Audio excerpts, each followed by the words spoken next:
You know what's really great about the Mega Man X series? The Mavericks. Gavin and I are going to rank the Mavericks on all of these grounds: their stage, weapon, design, and boss fight.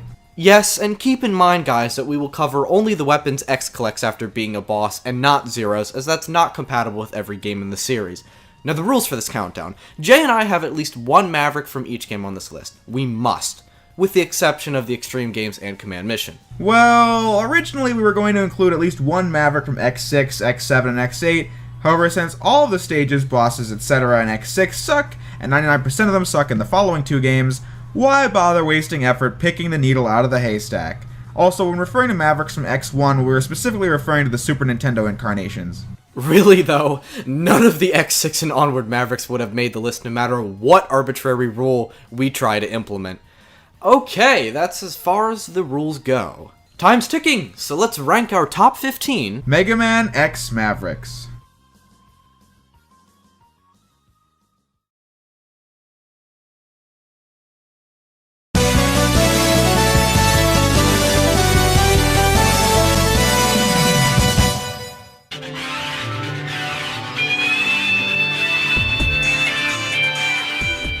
In Mega Man X5, the stages are ashamedly quite the mixed bag. Half of them are right up there with the best levels in the series, and the other half are right up there with some of the worst levels in the series. Mattrex and his stage being one of the better ones. This is X5's fire level, something I'm pretty sure every X game has with the exception of X3.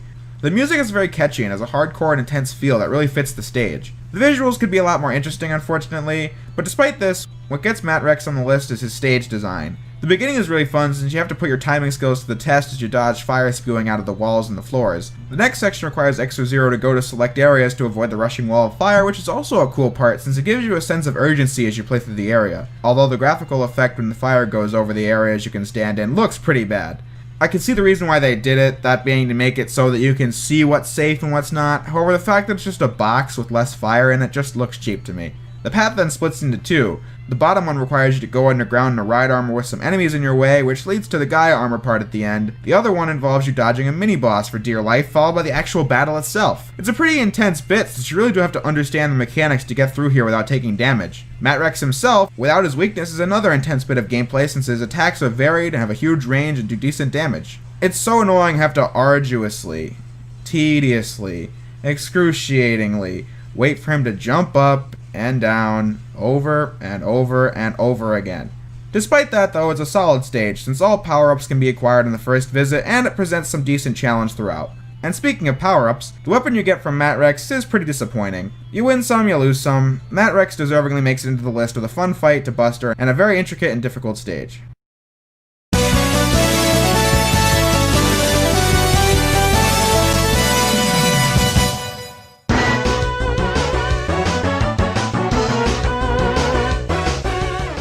X1 has a very balanced roster, period. All of the stages are at least decent, the bosses at least decent, etc. Nothing regarding the Mavericks in X1 is bad. With that said, however, do not expect this list to be flowing at the seams with X1 rep, Sting Chameleon. First of all is his design. It's an intimidating design for Chameleon, and the detail on his sprites is impressive. Sting Chameleon's stage is pretty neat, all things considered. It's nothing mind-blowing, but the variety of set pieces is refreshing. Starting out, X will go through the forested area with many enemies in the way. Then the path will split into two. Heading down will continue the level through a rocky cave. Going up, though, you get to fight an optional mini-boss to gain the Dr. Light capsule. Now that's rewarding explorative play, guys. After the cave section is a clever ride armor section. The ride armor can sink in the mud, so you have to keep moving. However, this section highlights a big problem with Chameleon's stage. His stage has way too much of nothing really happening. Many times you'll find yourself dashing a straight line. Which I can't speak for Jay, but that is a big no-no for me. Overall, the level design is pretty decent, and I find the visuals, while a bit muted, done in a tasteful fashion. Unlike the lush-looking web spider stage, Sting Chameleon rightfully takes on a different look for a forested level, and I appreciate that. Now, the fight is really good for a Buster run, and it's challenging. Though, if you decide to use his weakness, he becomes a 10-second rhythm game. Yep. Sting Chameleon's weapon is one of my favorites in X1. It shoots in 3 directions, and the charge shot is very helpful. Overall, there is a lot to enjoy about Sting Chameleon. Other than the straightforward level design complaint I have, I just don't find anything very stand out. and that's why he's very low on our list. But hey, there's nothing wrong with that. Very true, very true.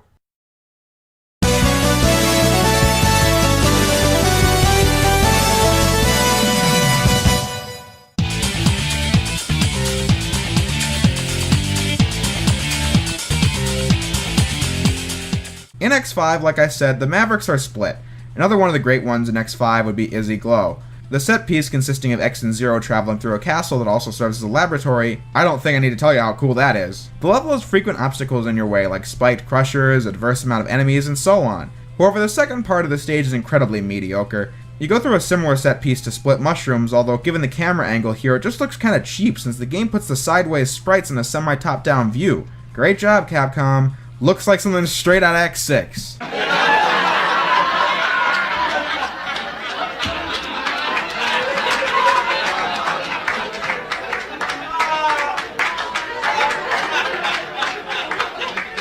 Joking aside, there is a pretty decent mini-boss here, but there's not much to say about it. The level design, as you'd expect, is a bit cluttered. Yes, it makes sense given the castle aesthetic, but I feel a little too restricted in some areas. Also, the geometry is a little flat. The last section is probably my favorite, since you now have to climb to the very top of the tower avoiding laser traps with the amazing track playing in the background. Izzy Glow without his weakness is pretty difficult, since his laser attacks are tough to dodge, making for a memorable encounter. However, with the weakness, it sucks. Just back and forth. Seriously, is there one game in the series that doesn't have any bosses that break this way? It's just really stupid. From Izzy Glow, you'll get the weapon, the F-Laser. Great name, guys. Although when using it, it's absolutely fantastic. Of course, I'm trying to get the Gaia armor part in Dark Dizzy's stage, it kinda sucks, but the charge shot itself is such an effective method for clearing the screen that I don't care too much about the normal shot being not that great. On the whole, though, the stage is really good as well as most of the visuals, with larger X5 issues like boss balancing and Alien notwithstanding.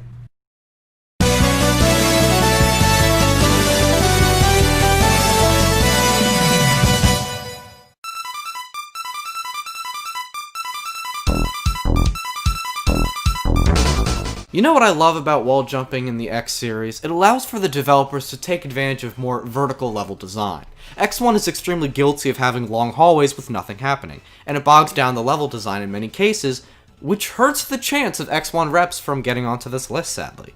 Boomer Kuwanger may take vertical platforming to the extreme, but it's refreshing and tastefully done. First of all, Kuwanger's design is a creative take on the Japanese Stag Beetle. Honestly, he looks kind of threatening and very mysterious. Onto the stage itself, X will have to travel upwards while avoiding enemies as well as passing through security lasers, which is a really cool set piece, by the way. After that is an elevator section, and then X must climb the outside of the building. This section is kind of lame due to the poor pacing. You have to wait for these platforms to come out of the wall and attempt to tank a hit to stay on. The final section is the best of all, though. Tons of enemies, tons of platforming, all that good stuff. The stage has good use of color that makes the more bland sections of level design seem interesting, and the music is fantastically adventurous sounding. Boomer Kuwanger himself is frickin' awesome. He dashes quickly and teleports around the room. If he gets close to X, well, hope you like your head being planted into the ceiling. Kuwanger is a great fight to Buster, but his weakness is also not too overpowered. You'll still have to play at a distance and take advantage of it. Speaking of weapons, Boomer Kuwanger's weapon is pretty good. Boomerang Cutter. It's not that great offensively, but it's very useful for bringing pickups towards you. A lot of X1 fans rave about Boomer Kuwanger, and while he didn't make the top 10 or anything, he's got a solid fight and a solid stage. I probably gave Kuwanger too good of a review, embellishing a bit here and there, but Jay and I think he fits the number 12 spot quite well.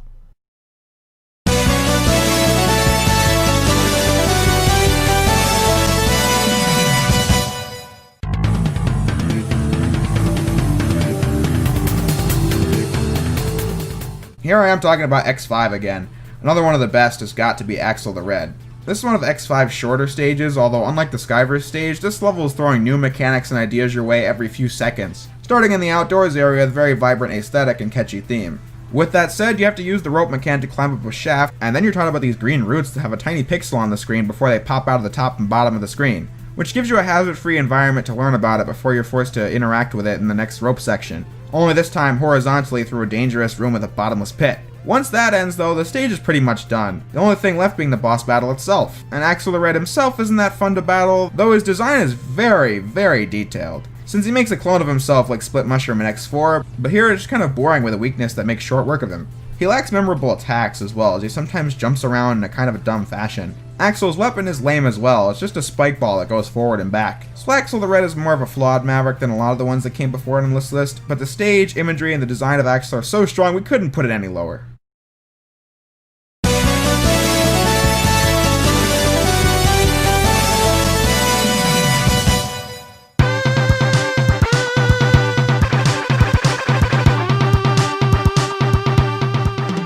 Mega Man X2 is often undercredited for being a progressive sequel for the X series. Many talk about how X2 didn't change the core gameplay, but few acknowledge the fresh emphasis on platforming, cold and calculating villains, stage variety, and how easy it is to collect the optional upgrades.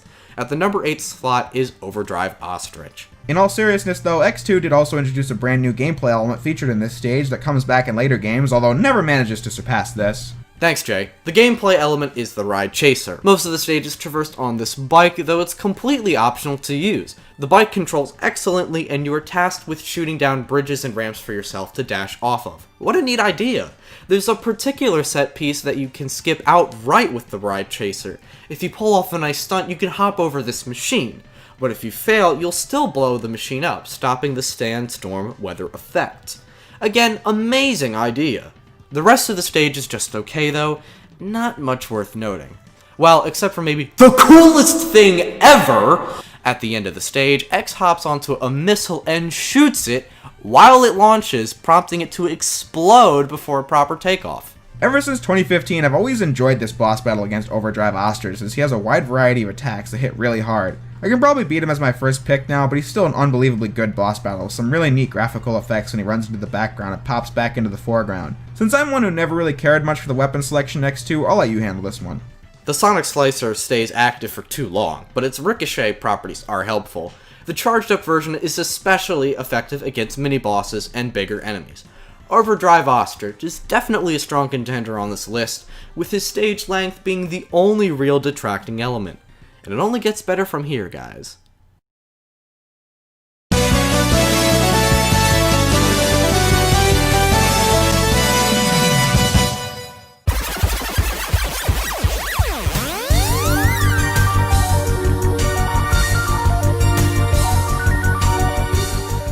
X4 was home to some of the series' best Mavericks by far, one of them being Cyber Peacock, which has a really fun stage. Since at the beginning, X0 have to go through 3 sections where you have to beat the clock to the end, and if you make it to the end in time, you're granted with the Sub-Tank, the Heart Tank, and the Dr. Light Capsule, which grants X infinite ammo for his special weapons, with the exception being charge shots. From there, it's pretty short but sweet, with some simple reverse gravity puzzles. And I wish there was a lot more to this second area, as its short length makes it feel like an afterthought after the thrilling time trial that was the first area. The bosses in X4 are some of the best to Buster/Z-Buster in the series, since their patterns don't mindlessly reset, and they do a variety of attacks that are fun and satisfying to dodge, with Cyber Peacock being no exception. It bears repeating, however, that his weakness as X, the Soul Body, and his weakness as Zero Rajoon kills him with ease, which, while not taking away from the quality of the base boss at the stage itself, does make the boss battle just a little lame. Cyber Peacock's design is extremely imaginative and takes a page out of the stage's more digital feel. Peacock grants X the aiming laser and absolutely kicks ass, taking out enemies with ease in a satisfying manner. So while Cyber Peacock isn't a grand slam all around, most aspects of the Maverick and his stage are more than satisfactory.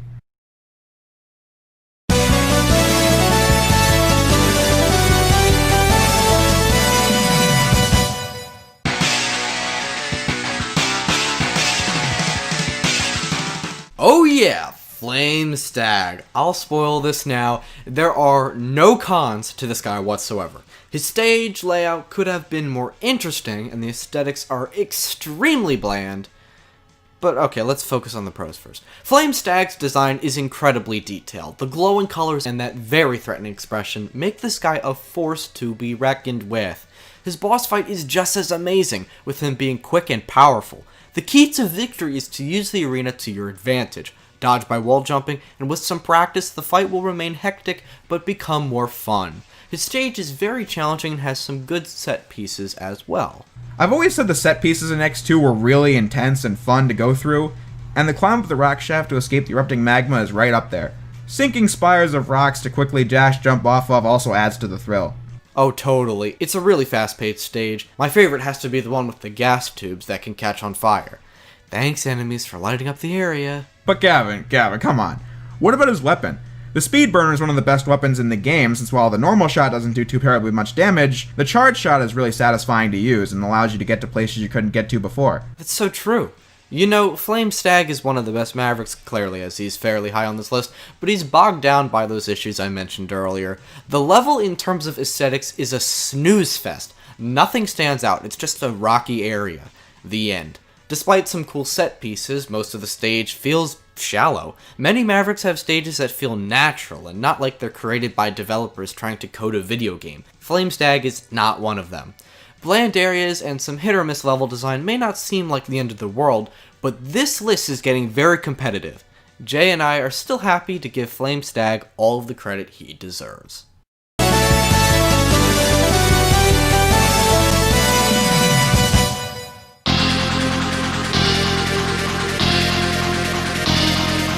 X3 is one of the most bipolar X games. The same fun gameplay is there, and the weapons for the most part are some of my favorites in the series. However, X3 falls flat in its face in areas X1, X2, and X4 never did, such as the lackluster and obtuse item placement, or the new features that are undercooked and as a result hinder the quality of the game, such as the enhancement chips, and especially the ungodly terrible implementation of Zero. Alright Jay, I think that's satisfactory. Alrighty then. Anyway, the Mavericks in X3 do have some pretty cool designs with memorable names such as Volt Catfish or Toxic Seahorse. The first Maverick from X3 to make it onto the list is Crawfish. Visually, I love the set piece here, since we're at the docks of Doppler Town, which has never appeared up to this point in the series, with a pretty catchy theme in the background. The level's pretty short, all things considered, however, halfway through, the scenery changes as you go inside a ship and turn it sideways, but after that, the level's pretty much over. With a pretty tough boss, since if you pick him first, you're going to get your ass kicked.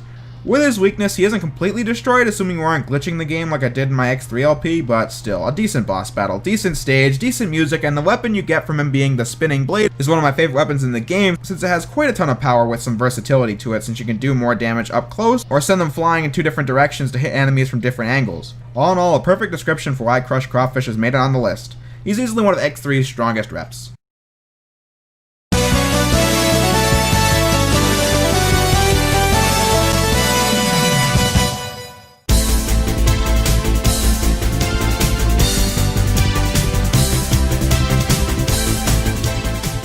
Storm Owl. Oh yeah, a fan favorite reaches the number 6 slot. What can I say? Storm Owl is easily one of the best Mavericks to come out of one of the best Mega Man X games. If you'll humor me, I'd like to dive into the presentation of Owl's stage. The calm-like music with a catchy beat really fits the atmosphere of the stage. The background is a beautiful night sky, all lit with colorful battleships. The stage layout is just as inspired, thankfully. X or Zero will have to destroy laser cannons, and can be done with this handy ride armor.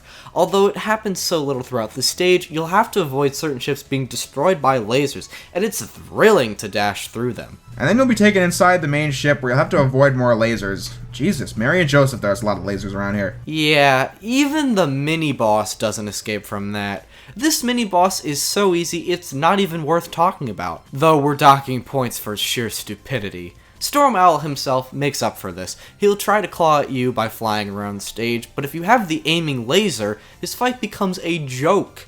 It's highly recommended you buster Storm Owl in particular so that you get most out of the fight. That goes for pretty much every Maverick though. Despite a terrible mini-boss, there are no cons to this Maverick, and I'm pretty sure you're glad to see he made the list at this place.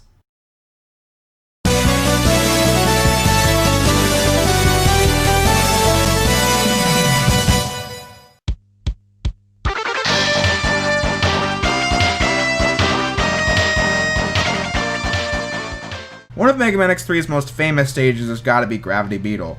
The stage is a fairly new motif for this series, with it being a missile base as well as having the outdoor areas, which just in general look fantastic. The aesthetics are beautiful both inside and out. Mechanical stages blend together easily, and a lack of distinctive colors can really kill the appeal of a stage with this motif. Thankfully, and quite impressively, the Gravity Beetle stage is appealing on the inside with its choice of colors. The sunset is really nice too. Also, Jay, would you agree that the level design is fantastic, with a perfect balance of platforming and shooting? I sure would. In addition to the theming of the stage, which is probably one of the most popular in X3 in the whole series, like Crawfish, the stage, while amazing, is really short with 2 indoor sections and 1 outdoor section with enemies and falling platforms all throughout. The boss against him highlights many of the problems this game has with bosses. If you come here first, you're practically guaranteed to die, since 1 hit from Gravity Well means your own death. However, when taken on its own, the pattern is incredibly easy, especially if you have Ray Splasher, then it ends before it even begins with you being rewarded with Gravity Well, which is by far, in my opinion, one of the worst weapons in the entire SNES trilogy. It does nothing to the majority of the enemies, does not work with the fast-paced gameplay, and only helps with getting 1 power-up. Beyond that, it's useless. However, the fun stage, good atmosphere, and music in and of itself is enough for us to say that Gravity Beetle is one of the best, since the boss AI is an X3 problem and not a problem with the Maverick.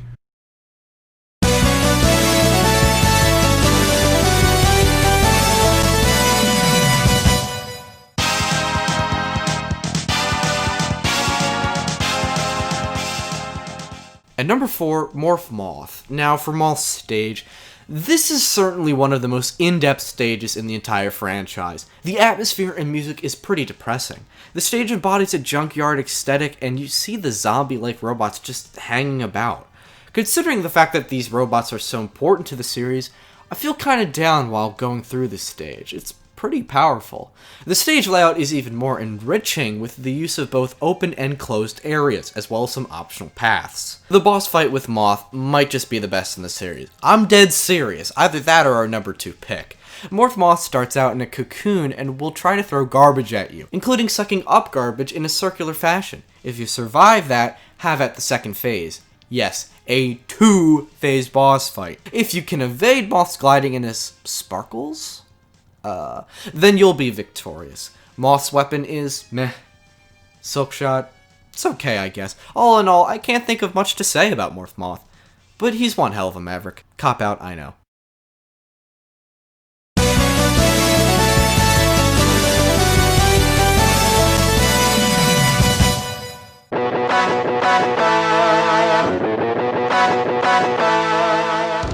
Two years ago, I remember X1 being the game that got me into the series, and since I was going along the weakness order, I was here second to last, and at this point, I felt the progression in the character of X and myself as a player, since when I first got the game, I got my ass kicked 6 ways to Sunday.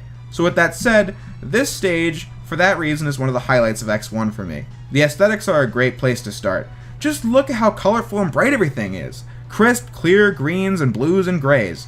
It's extremely appealing to the eye. Starting off with the stage, you'll see it has a decent amount of platforming, which is rare in X1 like Gavin already said. So having a section with vertical platforming and shooting combined together is quite a treat. Following that, the stage as you leap from platform to platform will test your dash jumping skills, since even I, the Mega Man X mastermind, die from time to time doing this. Although while it is testing your skills, Gavin finds waiting for these platforms completely pace-breaking, even though he's wrong. It's something that's worth deducting points over. Storm Eagle's stage is a heart tank like every stage, but also contains one of the 4 sub-tanks and the head parts, and while they get more use in Maverick Hunter X, the original game though, maybe other than 3 times, you really don't use the head parts. It's quite strange how X4 had the only remotely good head parts, and even then they were broken beyond belief. That pretty much only leaves us with the boss battle, who's a pretty good first pick. Without the dash boots, he can be tricky, but very manageable. I'd say he's a pretty good first pick following Chill Penguin, since his pattern's fairly basic, but is fun to take on. His weapon, the Storm Tornado, is one of my favorites in the game, since it probably is the closest the X series came to having metal blades. However, the Storm Tornado is nowhere near as powerful as that, since it doesn't shoot in all 8 directions, which would make the other weapons completely useless in comparison. The Storm Tornado is still too powerful though, since it tears through the bigger enemies in no time. With that said, Storm Eagle's stage, weapon, music, and boss battle are all incredibly memorable, and that is why he's the highest rep on the list for X1.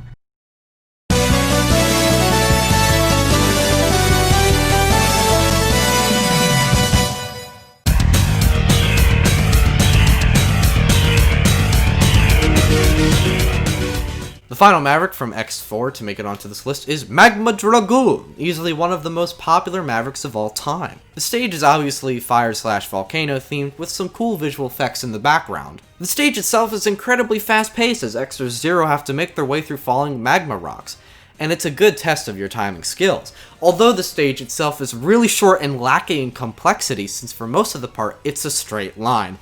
However, the main reason it got this high to begin with is because the stage gives you a ride armor that can be brought into the boss fight. Dragoon himself is a tough fight, so this can give you an edge in the battle. However, it only lasts for one life, as you are left to face him one-on-one, which is also incredibly satisfying since he does very hard-hitting, albeit pattern-based attacks. So with each death, you can get better and better at defeating him. His weapon, the Rising Fire, is good for killing enemies above you, which sounds lame but can come in handy actually. Now, the truly amazing thing about Magma Dragoon is his plot relevance and how he's tied to his stage. 3 of the 8 robots in X4 were spies for Sigma, and were not working for the Rebel Force at any point in time. One of these is Magma Dragoon, and he is by far the most important. Dragoon was actually seen in Sky Lagoon, and it's implied between his dialogue with our protagonist that he was a part of their team. But as I already said, he's a spy working for Sigma. This all leads to a death scene? Wow, I can't tell you the last time I saw a Maverick get a death scene. X asks Dragoon why he did the things he did, and Dragoon reveals to X that he became a spy for the sole reason of having the chance to fight X in battle. Then, he dies. Man. Overall, decent stage, great boss, great theme, a cool weapon, and a fantastic story arc. So that's why Magma Dragoon is so high on this list. Although, like I said, the simplicity of the stage is why it just didn't quite make the number 1 slot.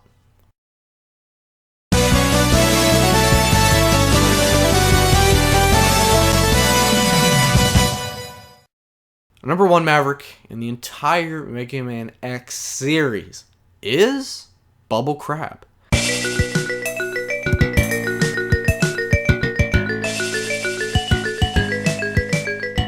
If we could take a moment to appreciate the sunset in the background.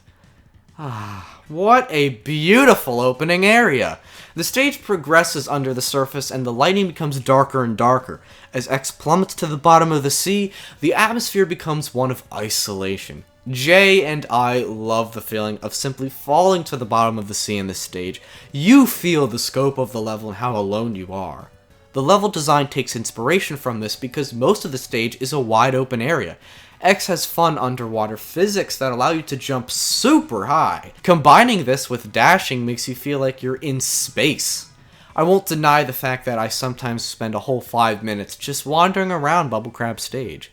Near the end, things change. You head inside a small base, climb some shafts, and you'll reach Crab himself. Bubble Crab is easily the best stage in the entire series, at least to us. And the visuals and tone are just perfect. Jay and I also have to mention Crab's boss battle.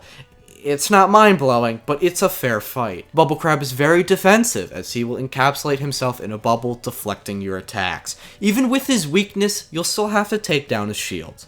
Crab will grant you the Bubble Splash, and this weapon is powerful and looks fairly neat, but the charge shot makes for a killer shield as well. Man, Bubble Crab is amazing! But just because Bubble Crab is at the number 1 slot, doesn't mean the Maverick is flawless. There are 2 glaring issues. One, while the stage is really fun, it's stupendously short. I swear, if they just made it double the size and added a brand new idea into the stage, it would have satisfied us. And the biggest offender is the stupid fish submarine that kills the frame rate. Make sure you take it out as quickly as possible so that you can get on with the rest of the level. Well, there you have it, guys. Bubble Crab is our pick for the best Maverick in the Mega Man X series.